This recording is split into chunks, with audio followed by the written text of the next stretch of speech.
how quickly did that timeline kind of speed up? And I mean, was it kind of a long drawn out process from the Olympic trials to now, or was it rather quick? Yeah, I didn't reach out to him immediately after the Olympic trials. I felt like he probably needed I get that that's very emotional, right? And it was, we were all expecting him to win, and so wanted to give him a little bit of time before I reached out. But then once I did connect with him, and once I heard that there was interest there, and not just our job, but just the coaching was, path that he wanted to go down, then things started to move quickly, and I wanted to obviously try to get up and see him as quickly as we could. And, these things never work like you expect, right? There's a lot of life that gets, in the way, and schedules and those kinds of things. But as we worked that out, we got up there as soon as we could and sat down with him and his wife Kendra, and just moved it along from there as quickly as we could. Does the athletic department help move farm animals? Or is that? Well, I don't know that we've ever been asked to do that before, so we'll figure it out. The great thing about Oklahoma State people is everybody wants to help. Well, if there was a university, I'd imagine an ag Yeah, school we could know probably how do to it. do that. We do know how to move animals around for sure. So, Thanks, Chad. I appreciate it. Thank you. So how would things have changed if you'd made the Olympic team? It's a great question. Who will ever know, Right. right? And but I'm not going to say that it wouldn't have still happened. It might have looked very differently. And that's probably a question for him as much as anyone. I don't know where his mindset would have been, because clearly he would have been pretty singularly focused on competing for another gold medal, right? And I think that just, when that takes up so much of your thought process and bandwidth and everything else, that it might have been hard to get him to think about this. But that's probably a better question for him.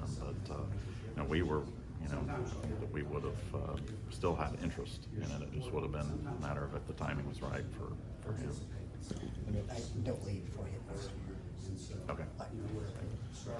On the facilities vision plan from last year, I know there was some stuff for wrestling. Where do things stand with that? Yeah, so we're still actively fundraising. We've had some good commitments to it. We haven't announced those yet, but we will be.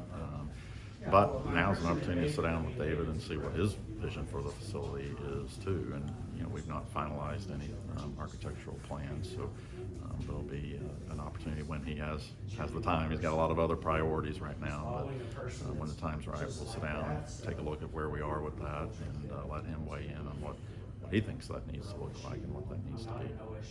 With how historic this program is, how difficult was it to make an outside hire, so say not somebody in John Street? Yeah, that's certainly something that we take a lot of pride in, and that has been the history and tradition of this program. But I think that you can't.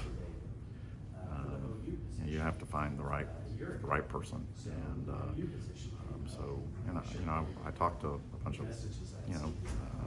cowboys, former cowboy wrestlers, about the position, about what they thought, and I think that there was a lot of them said, Chad, just go get the best person. We want to compete for championships. Go get the best person we can.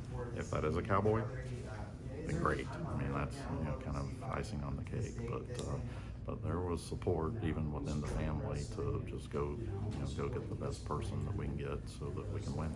So do you feel like it'll be a smooth transition? Do you feel like the alums of past will get behind this and rally? I do.